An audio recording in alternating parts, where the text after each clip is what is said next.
صبر کا مادہ نہیں ہوگا تو آپ کام نہیں کر سکیں گے. اور اسی کا ایک دوسرا رخ ہے، جب آپ دعوت حق کے لیے کھڑے ہوں گے پہلا قدم کیا آتا ہے؟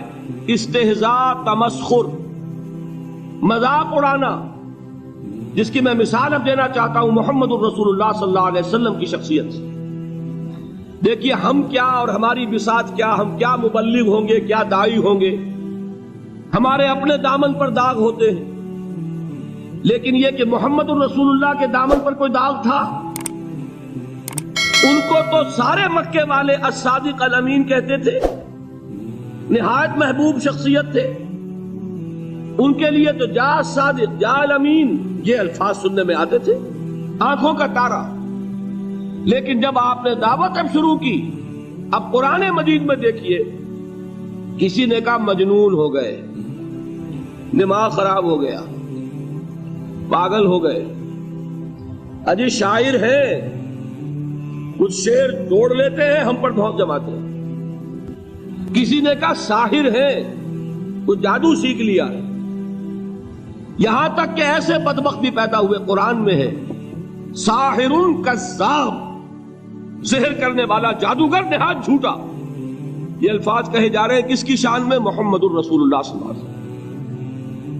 قرآن میں نقل کیا گیا یا ایھا الذی نزل علیہ الذکر انک لمجنون. کبھی آپ نے اس کا ترجمہ سوچا؟ ہے وہ شخص، دیکھیے تصور کیجئے حضور جا رہے ہیں، تشریف لے جا رہے ہیں، کسی دعوت میں ہے، تبلیغ میں، یا ویسے ہی تشریف لے جا رہے ہیں، اور کوئی ایک جمگھٹا ہے لوگوں کا، ادھر سے فقرہ آتا ہے، تیر کی طرح لگتا ہے دل میں جا کر محمد کے صلی اللہ علیہ وسلم. اے وہ شخص جس کا یہ خیال ہے کہ اس پر کوئی ذکر نازل ہو رہا ہے، ہمارے خیال میں تو تمہارا دماغ خراب ہو گیا. یا ایھا الذی نزل علیہ الذکر انک لمجنون، کہا کہ نہیں کہا؟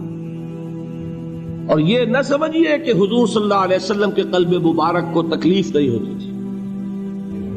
میں قرآن سے ثابت کروں گا، میں کہیں کوئی کہانیاں بیان نہیں کرنا چاہتا. قرآن نے کہا ہے وَلَقَدْ نَعْلَمُ أَنَّكَ يَضِيقُ صَدْرُكَ بِمَا يَقُولُونَ. اے نبی ہمیں خوب معلوم ہے صلی اللہ علیہ وسلم کہ جو کچھ یہ لوگ کہہ رہے ہیں اس سے آپ کا سینہ پھنچتا ہے، یہ جو گھٹن ہوتی ہے، صدمہ ہوتا ہے. انکا یضیق صدرک بما یقولون، ہمیں خوب معلوم ہے کہ جو کچھ یہ باتیں آپ کو سننی پڑ رہی ہیں، یہ کڑوی کسیلی باتیں، یہ جو فقرے چست ہو رہے ہیں، استہزاء ہو رہا ہے، تمسخر ہو رہا ہے. سورہ ہجر میں ہے، ایک جگہ کھڑے ہوئے لوگ قرآن کا مذاق اڑا رہے ہیں، بھائی فلاں آیت تم لے جانا، فلاں آیت میری ہوگی، اس کے ٹکڑے کر رہے ہیں، اس کے ٹکڑے حصے بکھرے کر کے قیمہ بنا کر ان آیات کا تمسخر اڑا رہے ہیں. ایک جگہ قرآن مجیدی میں مذکور ہے کہ فرشتوں کا مذاق اڑ رہا ہے. بھائی یہ دیکھو محمد نے کہا ہے صلی اللہ علیہ وسلم کہ جہنم پر تو کل 19 فرشتے ہیں، علیہا 19 قرآن میں آیت نازل ہوئی. ایک پہلوان کہتا بھائی 10 کو تو میں سنبھال لوں گا، باقی 9 کا تم انتظار کر لو. یہ باتیں آ رہی ہیں حضور کے کانوں میں. کلام الہی کے ساتھ کیا سلوک ہو رہا ہے، مجھ پر کیا فقرے چست کیے جا رہے ہیں، مجھ پر جس طریقے سے استہزاء اور تمسخر کا رویہ اختیار کیا گیا ہے، دل بھج رہا ہے، دل میں صدمہ ہے. دیکھیے سورہ نون ہے، اور میرے نزدیک یہ دوسری وحی ہے جو حضور پر نازل ہوئی ہے، اس کی ابتدائی آیات نون والقلم وما یسطرون ما انت بنعمت ربک بمجنون وان لک لاجرا غیر ممنون وانک لعلی خلق عظیم فستبصر ویبصرون بأیکم المفتون ان ربک هو یعلم بمن ضل عن سبیلہ وهو اعلم بالمہتدین. نون قسم ہے قلم کی اور جو کچھ یہ لکھتے ہیں. اے نبی آپ اپنے رب کی نعمت سے مجنون نہیں ہیں. یہ کیوں کہا جا رہا ہے؟ حضور کو جو صدمہ پہنچا ہے وہی نازل ہوئی ہے دل جوئی کے لیے، تسلی کے لیے. آپ کیوں برا منا رہے ہیں؟ اے نبی آپ کیوں صدمہ اور رنج اور اندوہ محسوس کر رہے ہیں؟ ان بدبختوں کے کہنے سے کوئی آپ مجنون ہو جائیں گے؟ مانتا بے نعمت رب کا بھی مجنون وَإِنَّ لَكَ لَأَجْرًا غَيْرَ مَمْنُونَ، آپ کو جو یہ صبر کرنا پڑ رہا ہے، آپ کو جو یہ جھیلنا پڑ رہا ہے، اس کی وجہ سے آپ کو وہ اجر ملے گا جس کا سلسلہ کبھی منقطع نہیں ہوگا۔ وَإِنَّكَ لَعَلَىٰ خُلُقٍ عَظِيمٍ، اور اے نبی آپ تو خلق عظیم کے حامل ہیں۔ آپ کا اخلاق، آپ کا کردار، آپ کی سیرت، آپ کی شخصیت میں طہارت، نفاست، پاکیزگی، آج تک دنیا نے کوئی پاگل، کوئی مجنون ایسا بھی دیکھا؟ یہ ساری باتیں اللہ تعالیٰ حضور کی دلجوئی کے لیے فرما رہے ہیں۔ اس سے آپ اندازہ کیجئے کہ کتنا صدمہ ہوتا ہوگا۔ یہی ہے، اس ساری چیز کو جمع کیجئے تو یہ چیز کیا ہے؟ وَاصْبِرْ عَلَىٰ مَا يَقُولُونَ وَاهْجُرْهُمْ هَجْرًا جَمِيلًا، صبر کرو اے نبی، صبر کرو اے محمد صلی اللہ علیہ وسلم، جھیلو اور برداشت کرو اس پر جو یہ کہہ رہے ہیں۔ اچھی طرح نوٹ کیجئے یہ بات، ذرا سیرت ہی کا سمجھ لیجئے، آج ایک بیان ہو جائے گا۔ یوں سمجھیے جب حضور نے یہ کہا کہ مجھ پر وحی نازل ہوئی، فرشتے سے ملاقات ہوئی، تو اب وہ چہمے گوئیاں شروع ہو گئی، معلوم ہوتا دماغ خراب ہو گیا۔ دیکھیے ہم نہیں کہتے تھے یہ جا کے غار حرا میں بیٹھتے ہیں، کئی کے دن رہتے ہیں، بھوکے رہتے ہیں، وہ خشکی چڑھ گئی نا آخر۔ یہ جس طرح کی باتیں دنیا میں آج ہوتی ہیں اسی طریقہ کی باتیں ہوتی ہیں۔ عتبہ ابن ربیعہ ایک مرتبہ آتا ہے، چونکہ قریش کے بڑے لوگوں میں سے تھا، تو قریب آ کر بڑی اپنائیت کے ساتھ، بڑی شفقت کے ساتھ، بڑے بزرگانہ انداز میں کہتا ہے بھتیجے، حضور سے، بھتیجے اگر واقعی کسی بدروح کا سایہ ہو گیا ہے تم پر، وہ آسیب آ گیا ہے تو مجھے بتا دو، میرے بہت سے عاملوں سے تعلقات ہیں، میں کسی کو بلا کر یہ تمہاری بدروح دور کر دوں گا۔ اب آپ سوچئے کیا بیتی ہوگی حضور کے دل پر۔ یہ وہ کیفیات ہیں، اور یہ نوٹ کر لیجئے 4 برس تک یہی شکل رہی ہے۔ مخالفت اسی نوع سے ہوئی ہے جس کو کہتے ہیں فزیکل پرسیکیوشن، جسمانی تشدد، وہ پہلے 4 سال نہیں ہوا۔ اس کی وجہ کیا ہے کہ در حقیقت جب بھی کبھی کوئی ایسی دعوت اٹھتی ہے، اب مجھے اجازت دیجئے میں ایک لفظ انقلاب یہاں استعمال کر لوں، انقلابی دعوت۔ کل میں نے کہا تھا نا، ایک ہوتی ہے خالص مذہبی تبلیغ، ایک ہوتی ہے انقلابی تبلیغ۔ مذہبی تبلیغ کی سب سے بڑی مثال عیسائیت کی تبلیغ، اور انقلابی تبلیغ کی سب سے بڑی مثال اشتراکی تبلیغ۔ میں باہر سے مثالیں دے رہا ہوں، اندر سے نہیں دینا چاہتا۔ آگے یہ کہ ہی قدر گفتے ہیں، باقی فکر کن۔ آگے انسان اپنی عقل سے کام لے، سوچے، غور و فکر کرے۔ تو یہ انقلابی تبلیغ تھی محمد الرسول اللہ صلی اللہ علیہ وسلم۔ اور انقلابی تبلیغ کے اندر یہ بات جان لیجئے کہ پہلا رد عمل جو ہوتا ہے معاشرے کا، وہ یہ ہوتا ہے کہ کوئی ایسی بات گھبرانے کی نہیں ہے، ایک آدمی کا دماغ خراب ہو گیا ہے اور کچھ سر پھرے قسم کے چند نوجوان اس کے ساتھ ہیں، ایسی کیا بات ہے گھبرانے کی؟ مشت خاک ہے، بس ان کو چٹکیوں میں اڑاؤ، جو چٹکیوں میں اڑانا کہلاتا ہے نا۔ کسی کو قرآن مجید میں ایک اور جگہ کہا گیا ہے، یریدون لیطفئوا نور اللہ بافواہہم، یہ چاہتے ہیں کہ اللہ کے نور کو اپنے منہ سے بجھا دیں، پھونکے مار کے ہی بس۔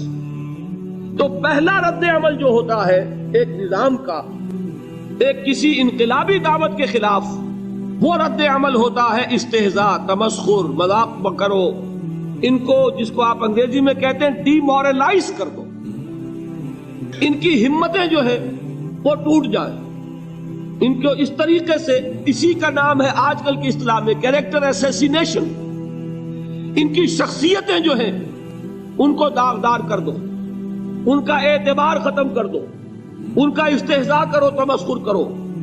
اور یہ میں آپ سے عرض کر رہا ہوں اس وقت ایک گونا فخر کے ساتھ اور اللہ تعالیٰ کا شکر ادا کرتے ہوئے کہ میں نے جو کام بھی کیا ہے اس وقت پاکستان میں، آپ نے اخبارات میں دیکھا ہوگا، بڑا دقیانوسی مولوی ہے، بیگمات کا رد عمل جو ہوا وہ آپ کے علم میں ہوگا، بڑے جو یہ جدید ہمارے روشن خیال قسم کے جو صحافی ہیں، اگر کہیں آپ نے پڑھا ہو جس طرح استہزاء ہوا ہے، جس طرح مذاق اڑایا گیا ہے، جو الفاظ استعمال کیے گئے ہیں، وہ میرے نزدیک بہت بڑی سند ہے جو اللہ کے ہاں جا کر پیش کروں گا۔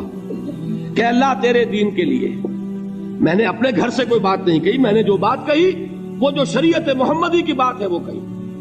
اگر اپنی طرف سے کہی ہو، کوئی اضافہ کیا ہو تو اللہ تعالیٰ کی پھٹکار ہو مجھ پر اور لعنت ہو مجھ پر.